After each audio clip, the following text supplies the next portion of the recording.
নমস্কার। গল্পের আসর চ্যানেলে আপনাদের সবাইকে স্বাগত জানাই। নিত্য নতুন গল্প শুনতে গল্পের আসর চ্যানেলটিকে সাবস্ক্রাইব করে আমার পাশে থাকবেন। আর যদি ভালো লেগে থাকে তাহলে লাইক, কমেন্ট, শেয়ার করবেন। আমার আজকের নিবেদন প্রবোধ কুমার সান্যালের লেখা ডাক্তারের সাহস। বরাহনগর জায়গাটার নাম সকলেই জানে। কলকাতার উত্তরে মাইল দিয়ে গেলেই বরাহনগর। আজকাল শ্যামবাজার থেকে মোটর বাসে যাওয়া যায়। আগে যেতে হতো হেঁটে কিংবা শেয়ারের গাড়িতে।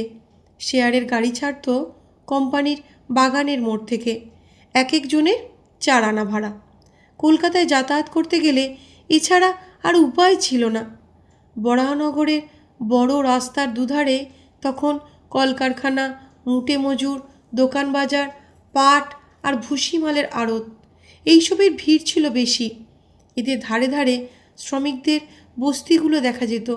দিনের বেলায় পথে শোরগোল, হইচই, গরুর গাড়ির দল, জন্মজুরের হল্লা, মালগাড়ির আমদানি রপ্তানি, এমনকি মারামারি পর্যন্ত লেগে যেত।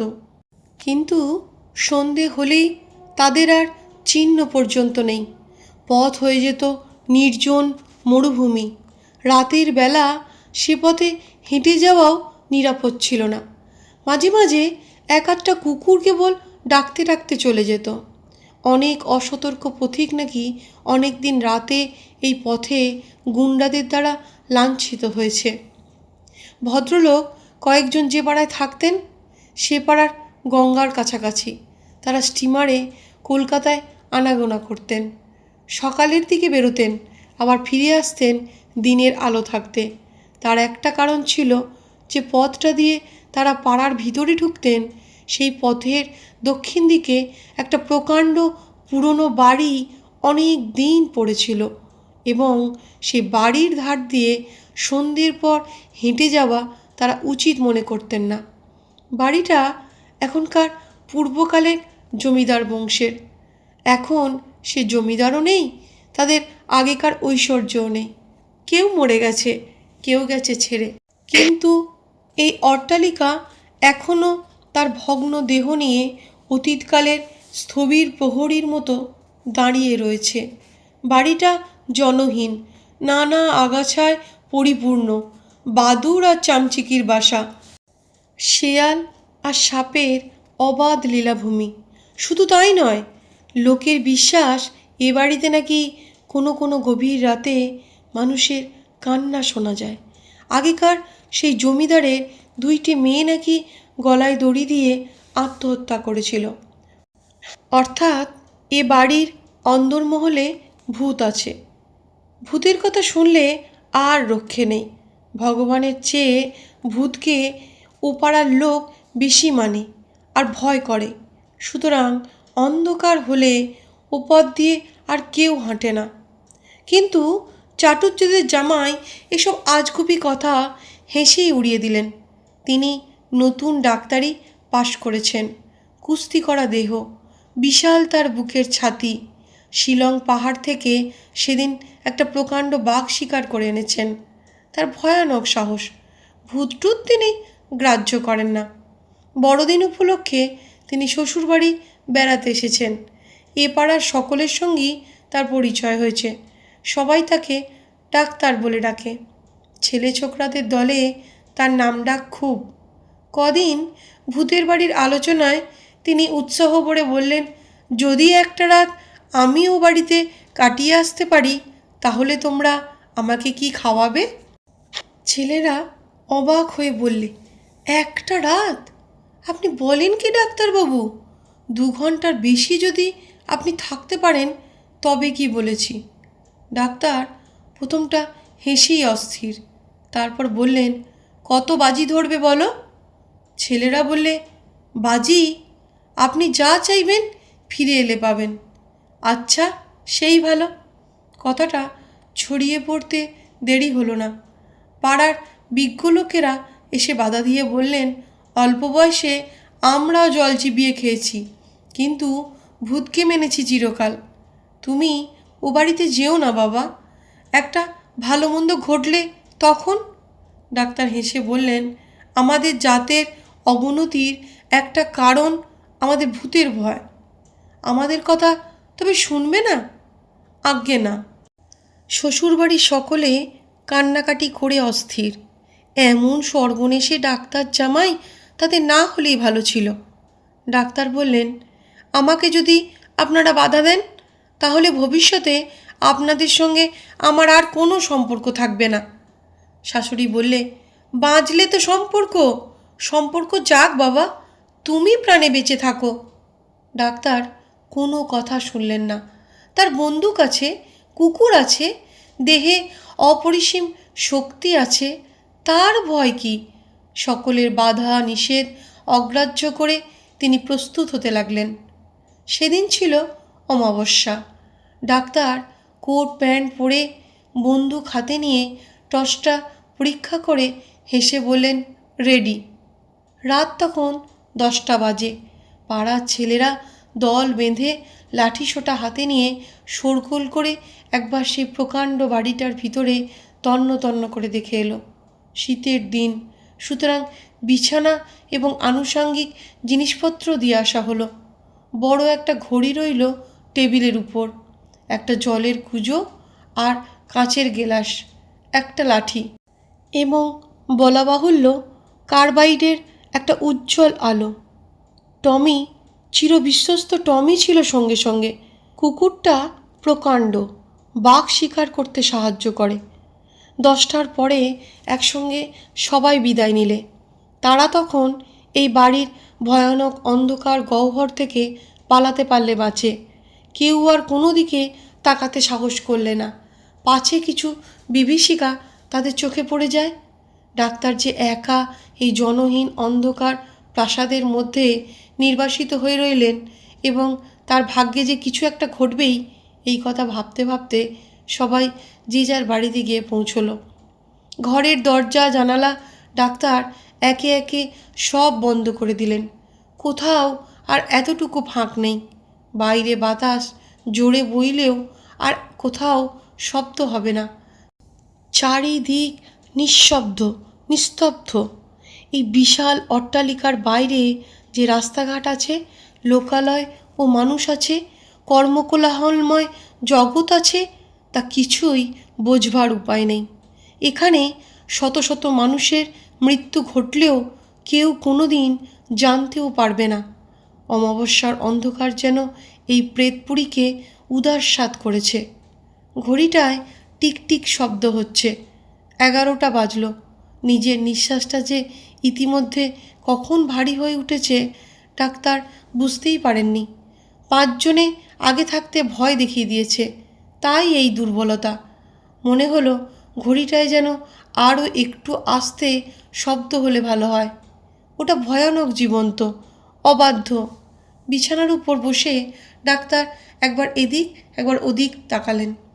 দেওয়ালগুলো জীর্ণ, তার গায়ে নানা রকম আজিবুজি আঁকা, অনেকটা যেন মানুষের কঙ্কালের মতো। খুটখুট। ডাক্তার চমকে ফিরে তাকালেন।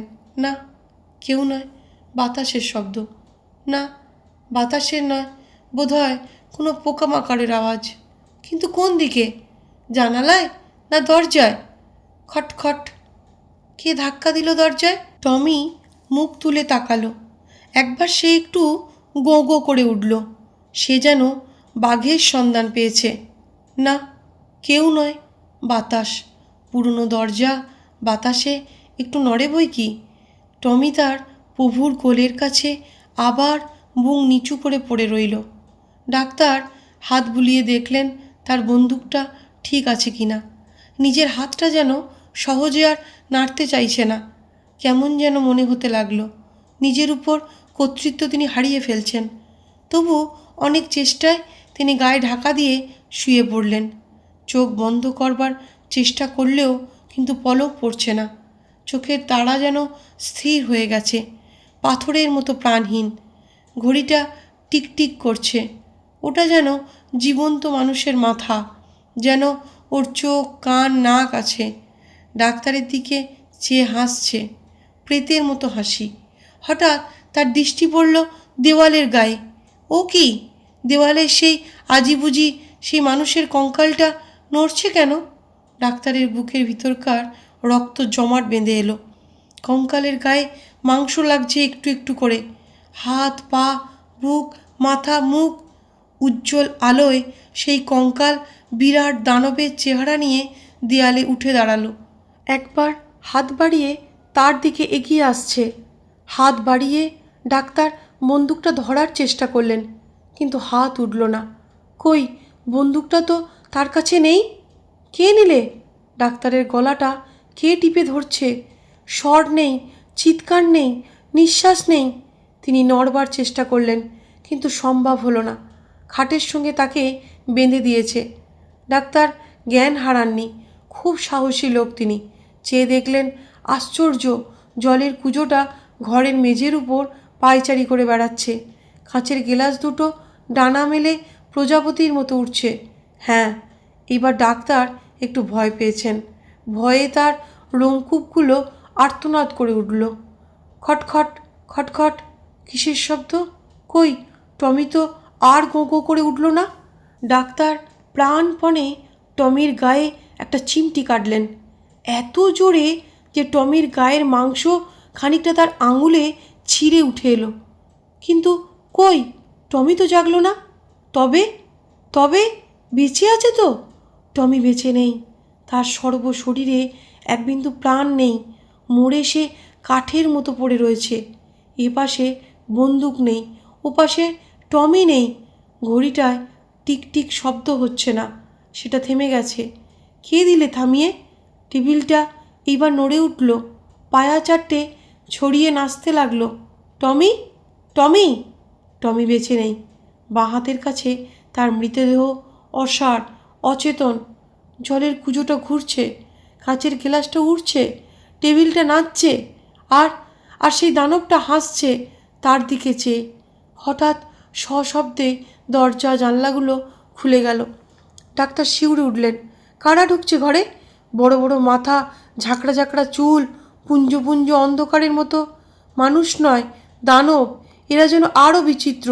গভীর রাত্রির অন্ধকারে এরা এসেছে কঙ্কালটার সঙ্গে ষড়যন্ত্র করছে। আলো কই, আলো? কার্বাইটের আলোটা যেন পাগলের মতো ঘরের চারিদিকে ছুটছে। কে তাকে তাড়া করছে? কিন্তু পালাতে পারছে না, যন্ত্রণায় ছটফট করছেন। যারা ঘরে ঢুকেছে তারা নিঃশ্বাস ফেলছে, দ্রুত নিঃশ্বাস, ঝড়ের মতো তার শব্দ। ডাক্তারের সর্বাঙ্গ হিম হয়ে এলো। তিনি কেঁদে উঠবার চেষ্টা করলেও পারলেন না। গলা তার বন্ধ, হাত পা বন্দি, চোখ দুটো অচেতন। দেখতে দেখতে সেই দানবের হাতখানা তার মাথার দিকে এগিয়ে এলো। আস্তে আস্তে মাথাটা ছুঁয়ে সুড়সুড়ি দিতে লাগলো। মাথার সব চুলগুলো দাঁড়িয়ে উঠেছে। আহ আহ, খাটখানাকে নাড়ছে। ডাক্তার আবার চিৎকার করবার চেষ্টা করলেন, কিন্তু সেই হিংস্র প্রেতের দল তার বুকের উপর চেপে বসেছে। তাকে নিয়ে শূন্যে উঠতে লাগলো। ডাক্তারের মাথাটা ঘুরছে। টমি, টমি! টমি মরে গেছে। কিন্তু হঠাৎ দেখা গেল টমির মুখটাও দানবের মতো বদলে গেছে। টমি নখের বিস্তার করে তার দিকে মুখ বদন করে এগিয়ে আসছে। বিশ্বাসঘাতক, তোমার এই কাজ! টমি দানব হেসে উঠল, ধারালো দাঁত দিয়ে ডাক্তারের পাঁজর কামড়ে ধরল। খাটখানা শূন্যে উঠছে। মহাশূন্যের ঘন অন্ধকার দেশে, আরও আরও উঁচুতে দানবের দেশে তাকে নিয়ে যাবে। ভূতপ্রেতের রহস্য রাজ্যে ঊর্ধ্বদেশে খাটখানা উড়ে যাচ্ছে দূরে। ওই যা, তাদের হাত থেকে খাট খসে গেল। ডাক্তার বেগে নিচের দিকে পড়ে যাচ্ছেন। হয়তো কোনো মহাসমুদ্রের জলে তিনি আছড়ে খেয়ে পড়ে তুলিয়ে যাবেন। গেল, গেল! ডাক্তারবাবু, ও ডাক্তারবাবু! দরজায় ধাক্কা পড়তেই ডাক্তারের ঘুম ভাঙল। বুকটা ধড়ফড় করছে। চোখ চেয়ে দেখলেন সকালের আলো জানলা দরজার ফাঁক দিয়ে ঘরের ভিতরে এসে পড়েছে। সর্বশরীর তার তখনও কাঁপছে। ডাক্তার চেয়ে দেখলেন সব ঠিক আছে। সেই আলো, ঘড়ি, টেবিল, কুজো, গেলাস, তার বন্দুক আর টমিও।